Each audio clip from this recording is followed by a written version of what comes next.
Hey there. Emotions, feelings, thoughts, hunger, and all other moods and behaviors are orchestrated by neurons and neurotransmitters. It is not your fault if the Grinch hits you with a case of the Grumbellies and has you second guessing your food choices. Let's come to a better understanding and relationship with food this season and moving forward. I want to let you know that the overarching message that I'm giving to you today is about engaging in healthy behaviors to take care of yourself. You need to take care of your body, and you can do this by giving the body the proper nutrients it needs, the proper rest to allow repair and processes to take place, and give the body the necessary motion it needs to be a catalyst for body processes. And overall, be kind to yourself as you try to meet the challenges of everyday life. The main focus, if you remember anything from this video, is be kind to thy body. And so with that said, let me stop for a moment and just give you a quote from author Colleen Bryce in the book Walk Tall, Affirmations for People of Color. And the quote says it's okay to take care of ourselves. It's okay to be good to ourselves. When we treat ourselves well, we don't expect others to take care of us. When we treat ourselves well, we are more confident, positive, and self-assured. Remember that and store that in your heart. There are 3 factors that can affect your eating.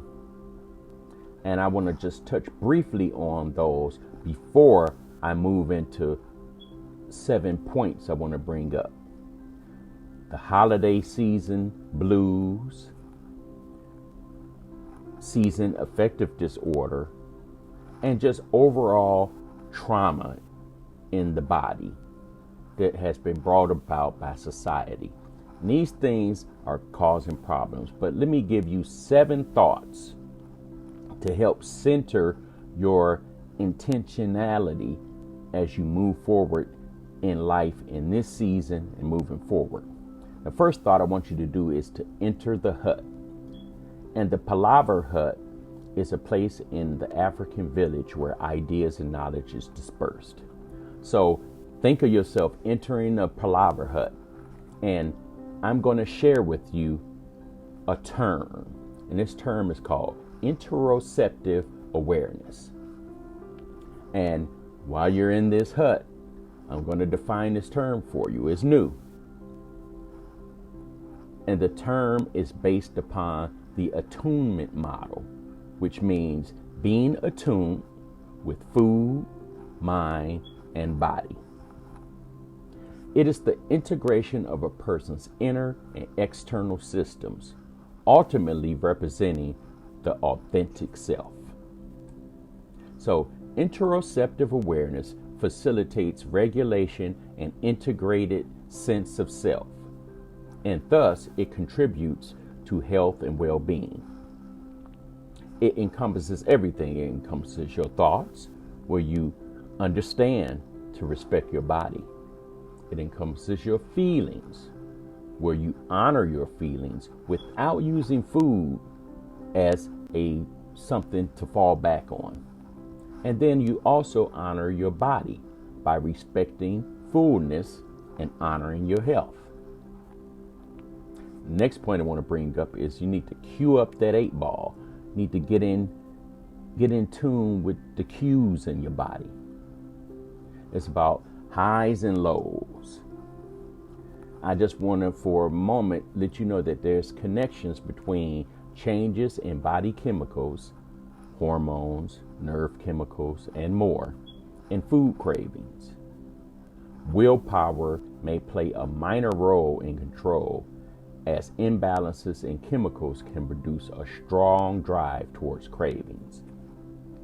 And these strong drives, and I'm pretty sure you've had them before, is based upon drops in certain chemicals. For instance, a drop in serotonin levels can increase cravings for carbohydrates. In fact, many people crave sweets when they're actually searching for fat. And we all know that people crave protein foods at times. But the thing is about these cravings is cravings are a body's way of correcting a deficiency. And we've all heard of pica, which is a condition where people crave non-foods such as soil, but in reality, they really are seeking the iron that's in the soil. And so with all these situations going on, there's so many things that can lead to binge eating. Binge eating is a problem. And I want to direct you for a moment to a systemic review in the International Journal of Eating Disorders. And this was in August of 2019. And it was titled Binge Eating and Binge Eating Disorder in Black Women. And just to summarize, it found that although there are similar and even higher rates of binge eating in Black versus white women, most of the research was focused on white women, and there is limited data on the results of evidence-based treatments. And Black women were severely underrepresented in clinical trials. That's really sad, because that means a lot of people are walking around who suffering from binge eating and binge eating disorder and are not being treated, or a solution is not being found to help them deal with this situation. Number 3, I want you to color your plate, because a variety of food chemicals are contained in a variety of different foods of different colors. I want you, number 4, to bring balance in addition to variety to your plate. Don't eat all of the same foods all the time. Number 5, I want you to get to know whole grains, because, for instance, vitamin B6 is not added back during the enrichment process. And this is more of a rationale for you to eat whole grains, as well as think about the fiber that's contained in whole grains. Nutrient-packed complex carbohydrates such as whole grain breads, crackers, and starchy vegetables do not aggravate brain chemicals or blood sugar, but what they do is satisfy those endorphins and or those serotonin levels that I talked about earlier. Number 6, I want you to move like the elephants and the cheetahs. Doesn't matter what size you are. Some people move faster and others move slower. So you need to move the body. Number 7, I want you to embrace the eating experience. Sometimes you may never get a chance to sit down for a home-cooked meal. So when you get an opportunity, sit down and enjoy it. And it's the season again for you to sit down, stay calm, and just eat. There's always a Grinch around trying to steal your joy in the holiday season. Don't let him steal it. One of the ways that the Grinch does it is by trying to get you attracted to eating simple sugars.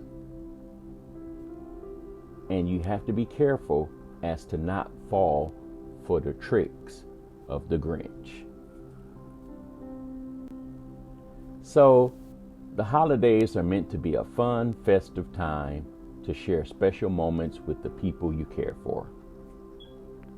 But often, many face an annual challenge at this time, and it brings on feelings of despair, anxiety, self-doubt, and even worry about their bodies. It is important to reflect upon the various neurological processes in the body that drives how we eat. Focus on self-care and being kind to your body. Once again, let me reiterate this term, body kindness, because everything works off of this. Body kindness means being aware of and attentive to the body's needs and engaging in healthy behaviors to take care of yourself. If you love your body, you're not going to overeat. If you love your body, you're not going to allow your body to get so hungry where you eat everything in its environment. If you love your body, you're going to go out and move your body to satisfy its need for movement and stretching. And if you love your body, you're going to give your body the self-care it needs to deal with all of the challenges and traumas we have gone through in life now and in our past. I hope this guide helps you get through this season and any season forward. If you like this video, give it a thumbs up. Subscribe to this channel. Share this information, because there's somebody out there who needs this information, that's going to go through a very dark time in this season. And give me some comments on what you think about this information. Once again, Anthony Beard of the Heritage and Health Foundation. I'm a registered dietitian nutritionist. Thank you for joining me, and I'll see you again on the next video.